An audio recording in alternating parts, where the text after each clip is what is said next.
जनता रिपोर्टरच्या या भागामध्ये आपल्या सगळ्यांचं स्वागत। बातमी आहे भिवंडीतून। भिवंडीमध्ये रस्त्याची अत्यंत दुरावस्था झालेली आहे। मोठमोठे खड्डे पडलेले आहेत, तर दुसरीकडे ज्या रस्त्याचं बांधकाम सुरू आहे त्या ठिकाणी सुद्धा अत्यंत संथ गतीनं बांधकाम सुरू आहे। अंजूर फाटा ते चिंचोटी रस्त्याची अवस्था अत्यंत दयनीय आहे। रस्त्यासाठी 300 कोटीहून अधिक रुपयांचा निधी मंजूर झालाय। काँक्रीटीकरणाचं काम हे अत्यंत निकृष्ट असल्याचं इथल्या नागरिकांनी म्हटलंय। पावसाळ्यापूर्वी काम पूर्ण करा, अन्यथा आंदोलन करू असा इशारा सुद्धा इथल्या स्थानिक नागरिकांनी दिलाय। मोठ्या प्रमाणात भ्रष्टाचार या कामामध्ये होतोय असाही आरोप इथल्या नागरिकांनी केलेला आहे। पैसे उकळण्यासाठी पावसाळा येण्याची वाट बघत आहेत हे ठेकेदार असाही आरोप केलाय।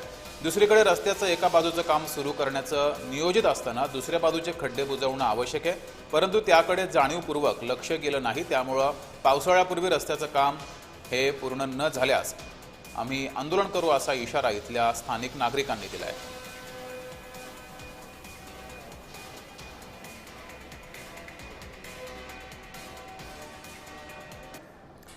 तर नेमके रस्त्याची काय अवस्था आहे इथला आढावा घेतलेला आहे आमच्या प्रतिनिधींनी, तो पाहूयात। अंजूर फाटा ते कामन या 22 किलोमीटरचं काम संत गतीने चालू आहे। आपण पाहू शकता माझ्या पाठीमागे कसे काँक्रीटीकरणाचं काम चालू आहे। हे संत गतीचं काम चालू असताना कित्येक वर्षानंतर या रस्त्याचं काम सुरू आहे। तसं पाहिलं तर हा जो कामन 22 किलोमीटरच्या अंतरामध्ये पंचक्रोशीतील गावांना कुठल्याही बसची सुविधा नसताना स्थानिक लोकांना रिक्षा किंवा प्रायव्हेट गाड्यांचाच उपयोग करावा लागतो। या रस्त्याचं काम कित्येक वर्षांपासून संत गतीने चालू असून एक लेनचं काम चालू आहे। दुसरी लेनला मोठमोठे खड्डे सुद्धा पडलेले आहेत। त्या खड्ड्यांमुळे मोठ्या प्रमाणात अपघात होत आहेत। कित्येक लोकांचा जीव देखील गेलेला आहे। कित्येक लोक कायमचं अपंगत्व आलेला आहे। तसं पाहिलं तर स्थानिक नागरिकांकडून पंचक्रोशी लोकांनी हा रस्ता पावसाच्या आधी सुरू करण्यात यावं अशी मागणी करण्यात आलेली आहे। तर विशेष पाहिलं असता या रोडला 300 कोटीहून अधिक पैसे सुद्धा निधी देण्यात आलेला आहे। तरी सुद्धा या रोडचं काम संत गतीने चालू आहे आणि पावसा आधी झालं नाही तर स्थानिकांकडून धरणं आंदोलन करण्यात येणार आहे। येऊन अनिल गजरे, जय महाराष्ट्र न्यूज। तर या रस्त्यावर ज्यांचा अपघात झाला होता त्यांची ही प्रतिक्रिया समोर आली आहे। सोबतच इथले रहिवासी, ऑटो चालक आणि प्रवासी यांच्याही प्रतिक्रिया समोर आलेल्या आहेत। त्यांनी संताप व्यक्त केलाय, पाहूयात। रस्त्याची हालत एवढी खराब आहे ना का बोलून सोन नाही। आम्ही रिक्षा चालवायला मला कंटाळले। कधी कधी रिक्षा आमची एक साईड न होते।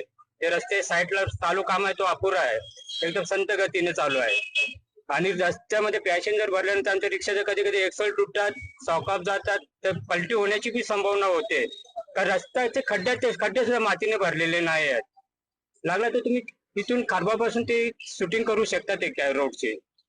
काय अपेक्षा काय रस्ता झाला एक लाईन तरी आम्हाला पावसाळ्या आधी पूर्ण करून दिली पाहिजे एक साईडची। नाही तर पावसाळ्यात गाडी चालवायची लायकीच राहणार नाही। तो हल्लीच एवढे आहे त्या पावसाळ्यामध्ये गाड्या जाऊन खड्डे आणखी मोठे मोठे होतात पाणी साचून। वडगर रोड वरती असा अपघात झालाय की इथं रोडचं काम चालू असल्यामुळे मला एक रस्ता चालू असल्यामुळे मला काय यायला जमलं नाही। रोडची गाडी असल्यामुळे गाडी स्लिप झाली, खड्डे खुड्डे असल्यामुळे मला पण गाडी चालवायला जमलं नाही। तिथून स्लिप होऊन पडलो तर मी डायरेक्ट डिवायडरवर पडलो। मला काय जायला नव्हता रस्ता दुसरा। आज माझ्या पायामध्ये प्लेट टाकलेली आहे। आज 3 वर्ष झाले। मला आज कमीत कमी नाही बोलतो हॉस्पिटल जात 2 ते 3 ते 4 लाखापर्यंत खर्च आलेला आहे। आणि इथून हे सर्व बांधकाम जे झालेलं आहे याच्यात सर्व ठेकेदार, बांधकाम हे ऑफिसर यांची हलगर्जीपणामुळे हे सर्व काय झालेलं आहे। आणि मला असं अनेक या जनतेला याचा सहन करावा लागतो त्रास। इथे ब्रिटिश राज्यामध्ये लोकांना, क्रांतिकाऱ्यांना जीव द्यायला लागायचा आणि मग न्याय मिळायचा। आता हे ब्रिटिश म्हणून हे अधिकारी काम करतात। आता काम पूर्ण काय नक्कीच पावसाळ्याच्या आधी काम करायची जर यांची मानसिकता असेल तर हे काम करू शकतात। पावसाळ्यापूर्वी एक लेन तरी सुरू होणं गरजेचं आहे, कारण पावसाळ्यात या रस्त्याची अवस्था आपण मागील 10-12 वर्षापासून बघतो किती वाईट असते। जर पावसाळ्यापर्यंत यांची सकारात्मक मानसिकता नसेल तर आम्ही सत्तेत असून सुद्धा या रस्त्यासाठी आम्ही आधीही जेल भोगलेलं आहे, पण सत्तेत असून सुद्धा आम्हाला आंदोलनात उतरावं लागेल। आणि सार्वजनिक जे सिस्टम मध्ये काम करत नाही, सिस्टम ढिल्या पद्धतीने काम करते, त्यांच्या विरोधात आम्हाला रस्त्यावर उतरावं लागेल। अनेकांची या ठिकाणी अपघात होऊन मृत्यू झालेले आहेत, पण प्रशासनाला याची कोणत्याही प्रकारे जाग येत नाहीये किंवा प्रशासन किंवा लोकप्रतिनिधी त्यांच्या परीने याच्यावर दबाव तंत्र वापरून हा रस्ता कशा रीतीने पार पाडेल व्यवस्थित कशा रीतीने नागरिकांना उपलब्ध होईल, तो रस्ता सुकर कसा होईल याकडे प्रशासनाने लोकप्रतिनिधीने अतिशय युद्ध पातळीवर प्रयत्न करून हा रस्ता पूर्ण करायला हवा, जेणेकरून नागरिकांना जो आतापर्यंत त्रास सहन करावा लागलेला आहे, कित्येकांचे बळी गेलेले आहेत, ते बळी व्यर्थ न जाता हा रस्ता तात्काळ दुरुस्त करण्याचं मी आव्हान न्यायदेवता संघटनेमार्फत आपणास करीत आहे. लोकप्रतिनिधींनी व प्रशासनाने याची दखल घेऊन कृपया रस्त्याकडे प्रकर्षाने लक्ष द्यावे ही नम्र विनंती. आपल्यासोबत सामाजिक कार्यकर्ते अशोक पालकर आणि ज्ञानेश्वर काठे शिक्षक हे जोडलेले आहेत. दोघांचंही जय महाराष्ट्रामध्ये स्वागत. अशोकजी, नेमकी काय समस्या आहे? इतक्या संथ गतीनं काम का सुरू आहे? प्रशासनाने याचं काही कारण दिलंय? नमस्कार.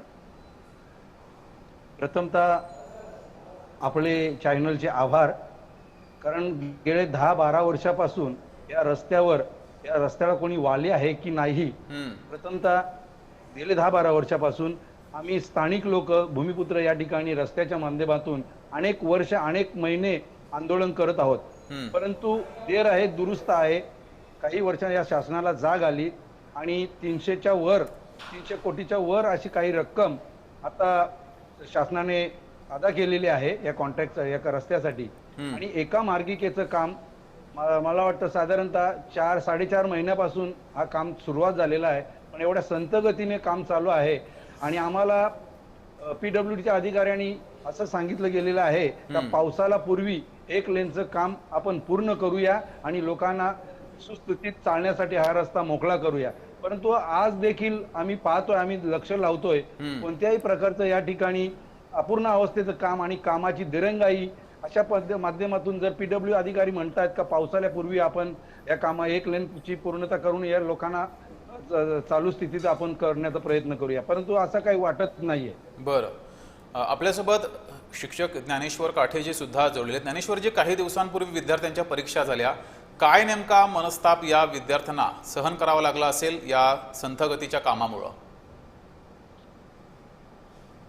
या ठिकाणी विद्यार्थ्यांना आपल्या परीक्षा केंद्रावरती जायला भरपूर मोठ्या प्रमाणावरती अडचणींना सामना करावा लागला.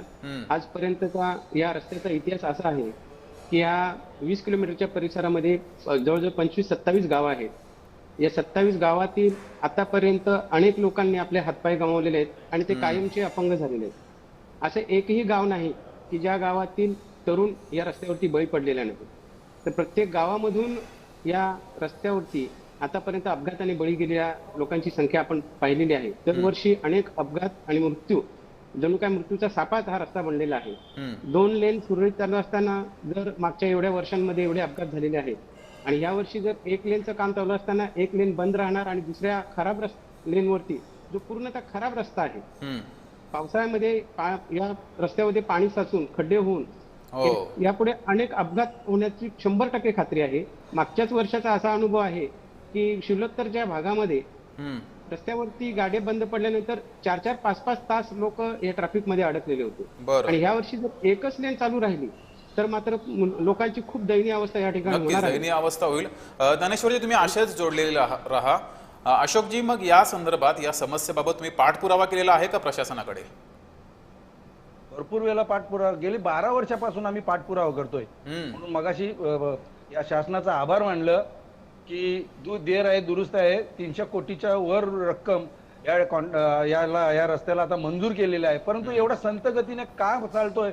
मला वाटतं मागील 1.5 महिन्यापूर्वी माझ्याच गावचा, खारबाव गावचा एक 21 वर्षाचा तरुण या खराब रस्त्याचा बळी गेला. अक्षरशः त्याचे तुकडे उचलले या रस्त्याच्याच नादुरुस्तीच्या कारणाने. याच्यावर बघा, 12 वर्षापासून आम्ही आंदोलन करतो. जेव्हा सुप्रीम कंपनीच्या हातात हा रस्ता होता तेव्हा खराब रस्ता वापरून टोल घेत होता म्हणून आम्ही आंदोलन करत होतो आणि टोल बंद करा एवढी प्रेमाने मागणी करत होतो. परंतु आम्ही कार्यकर्ते त्या ठिकाणी बंद करण्याच्या अवस्थेत गेले असताना त्या टोल नाक्याच्या सुप्रीम कंपनीच्या मॅनेजरनी आमच्या मुलांवर गुन्हे दाखल केले. मला वाटतं पोलीस प्रशासनाला हाताशी धरून आणि कोणत्याही प्रकारचा त्याचा आकश-निकष न लावता डायरेक्टली आमच्या मुलांवर केसेस केल्या. ती जवळजवळ 4 ते 5 वर्ष आमची मुलं आज त्या महिन्याच्या प्रत्येक तारखेला जात आहेत. माझी शासनाला, गृह खात्याला, मुख्यमंत्र्यांना विनंती आहे आम्ही जे आंदोलन करत होतो त्या रस्त्यासाठी करत होतो. या रस्त्यामुळेच, खराब रस्त्यामुळेच आमच्या 21 वर्षात तरुण मुलाचा जीव गेला. आणि आता विनंती करतो का आमच्या मुलांवर जे केसेस वगैरे आहेत त्या केसेस जेणेकरून या सुप्रीम कंपनीचा जो मॅनेजर होता त्याला सांगून आमच्या मुलांवरती केसेस ठीक आहे. काढून घ्याव्या. ठीक आहे अशोकजी, तुम्ही असेच जोडलेले राहा. ज्ञानेश्वरजी, शिक्षक म्हणून तुम्ही या समस्येसाठी काही पाठपुरावा केला होता शिक्षक संघटनांकडून किंवा तुमच्या संपूर्ण शिक्षक किंवा शिक्षकेतर कर्मचारी यांच्याकडून? आमच्या या विभागामध्ये गाव विकास समिती एक या ठिकाणी काम करते आणि त्यांच्या माध्यमातून अनेक वेळा आम्ही सुद्धा स्वतः त्या समितीच्या माध्यमातून मी प्रयत्न करत होतो. बरं. अनेक वेळा शिक्षकांच्या माध्यमातून सुद्धा आम्ही प्रशासनाला आमच्या पंचायत समिती असो किंवा जिल्हा परिषद असो दोन्ही ठिकाणी आम्ही पत्रव्यवहार केलेला आहे आणि हा रस्ता लवकरात लवकर करण्यात यावा अशी विनंती सुद्धा केली गेलेली आहे. त्यावेळेस काय नेमकं उत्तर दिलेलं आहे प्रशासनाकडून? प्रशासनाचं आतापर्यंत गेली 6 महिने. ठीक आहे, तुमचा आवाज पोहोचत नाहीये. अशोकजी, तुम्ही या समस्येबाबत राजकीय इथले स्थानिक आमदार किंवा खासदार यांच्याकडे या संदर्भात काही पाठपुरावा केलाय? त्यांचं काय म्हणणं आहे? वारंवार तुम्हाला मगाशी बोलल्याप्रमाणे 10 ते 12 वर्ष एवढं सक्रिय आम्ही जे या भूमिपुत्र या 10 गावचे लोक सातत्याने पाठपुरावा, जवळजवळ एक गोणी भरेल एवढे पेपर आम्ही पेपरवर केलेला आहे. प्रशासनाकडे, शासनाकडे दोन्ही ठिकाणी आम्ही याचे पाठपुरावा केलेले आहे. त्यामुळे धीम्य गतीने शासन प्रशासन हे चाललेलं असल्या कारणाने म्हणून आमच्या लोकांच्या या ठिकाणी ऍक्सिडेंट होऊन हातपाय गेले, बळी गेले. म्हणजे ठीक आहे, परत बोलतो देर आहे दुरुस्त आहे, पण तो आता जे एवढी निधी आलेली असल्या कारणाने, मंजूर झाली असल्या कारणाने कामावर प्रशासनाने शासनाने दोन्ही लोकांनी, आम्ही तर लोकप्रतिनिधी या ठिकाणी स्थानिक कार्यकर्ते लक्ष घालतोय, पाठपुरावा करतोय, कुठतरी आम्हाला साईडलाईन केल्यासारखं वाटतंय. म्हणून या लोकांना माझी विनंती आहे, या ठिकाणी पीडब्ल्यूचे अधिकारी असतील, आमचे स्थानिक आमदार खासदार असतील, त्यांना देखील विनंती आहे का याच्यात आमचे जर अधिकारी ऐकत नसतील, कॉन्ट्रॅक्टर ऐकत नसतील तर तुम्ही तरी त्यांना या ठिकाणी येऊन कामाची गती वाढवायला पाहिजे, काम क्वालिटीचा व्हायला पाहिजे, अशा पद्धतीने सूचना आमच्या या ग्रामस्थांच्या वतीने या लोकप्रतिनिधींनी करायला हव्या आहेत. जी, मात्र यासाठी तुम्ही लोकप्रतिनिधींकडे गेला होतात का की प्रशासन आमचं ऐकत नाहीये, तुम्ही यांना सूचना करा यासाठी? नाही, भरपूर वेळेला तुम्हाला सांगतोय ना, एक पोतली भरेल कागदपत्रांची याची. मग काय नेमकं म्हणणं आहे लोकप्रतिनिधींचं? लोकप्रतिनिधी सांगतायत चालू आहे काम, व्यवस्थित काम चालू आहे, करतील. आता एवढे वर्ष आपण वाट पाहिली, आता थोडीशी वाट पाहूया, होईल काम. परंतु आम्ही इथं या ठिकाणी आमची लोक चालतात, आमच्या लोकांच्या गाड्या धावतात. अहो, लोनवर गाड्या घ्यायच्या 4 व्हीलर 2 व्हीलर आणि त्या 6 महिन्यामध्ये त्यांचे लोन फिटायच्या अगोदर 6 महिन्यामध्ये गाडीचा डब्बा होतोय. एवढा नाक त्रास काम सहन करावं लागते. एवढं प्रत्येक वेळेला आम्ही शासन प्रशासनाला लोकप्रतिनिधींना सांगितलं गेलेलं आहे. काय म्हणते, पीडब्ल्यूडीचे अधिकारी या ठिकाणी एक्झिक्युटिव्ह इंजिनियर आहेत, ते मला वाटतं 25 वर्ष या भिवंडीतून हल्ले गेलेले नाहीयेत. बरं, थोडक्यात या ठिकाणी आमच्या भाषेत म्हणायचं झालं तर ते भिवंडी तालुक्याचे या ठिकाणचे ते अधिकारी जावई झालेले आहेत. एकाच जागेवर एकाच ठिकाणी पहिल्यांदा ते याच्यामध्ये पंचायत समितीमध्ये होते, आता पीडब्ल्यूडी मध्ये गेलेत. बरं, फक्त डिपार्टमेंट चेंज झालं, पण भिवंडी ही त्यांनी गेले मागील 25 वर्षापासून त्यांची काही बदली वगैरे काहीच झालेली नाही. बरं. आता अशोकजी, पावसाळा तोंडावरती आहे आणि पावसाळ्यामध्ये आणखीन मोठ्या प्रमाणात वाहतूक कोंडी होऊ शकते, रस्त्यावर खड्डे पडू शकतात. तुमची मागणी सुद्धा आहे की पावसाळ्यापूर्वी हे काम पूर्ण करा, पण जर काम पूर्ण झालं नाही तर तुमची भूमिका काय असणार आहे? बरोबर, मगाशी काटे सरांनी सांगितल्याप्रमाणे मागच्याच वर्षी ट्रॅफिक 4-4 घंटे ट्रॅफिक मध्ये आमची स्थानिक लोक अडकायचे, आमची पाहुणे अडकायचे या खड्ड्यांमुळे. आता तर रस्ताच म्हणायचं नाही, एक मार्गिकेचा रस्ताच म्हणायचा नाही का तो रस्ता आहे. खड्डे पण जाऊ द्यावं, तलाव सारखे खड्डे आहेत. कसे त्या ट्रक चालकांनी गाडी चालवायची किंवा आमच्या स्थानिक लोकांनी गाडी चालवायची? एक मार्गिका जेव्हा चालू होईल त्यांनी सांगितल्याप्रमाणे, ती एक मार्गिकेवर एवढी रहदारी होईल त्याच्यात देखील ऍक्सिडेंट होण्याची शक्यता दाट आहे. बरं, तर प्रशासनाने अशोक पालकरजी आणि ज्ञानेश्वर काठेजी दोघांचेही धन्यवाद, तुम्ही वेळ दिलात आणि तुमची प्रतिक्रिया दिलीत त्याबद्दल. धन्यवाद. यासोबतच जनता रिपोर्टरमध्ये वेळ झाली तेच थांबण्याची. ताज्या बातम्यांसाठी बघत राहा जय महाराष्ट्र.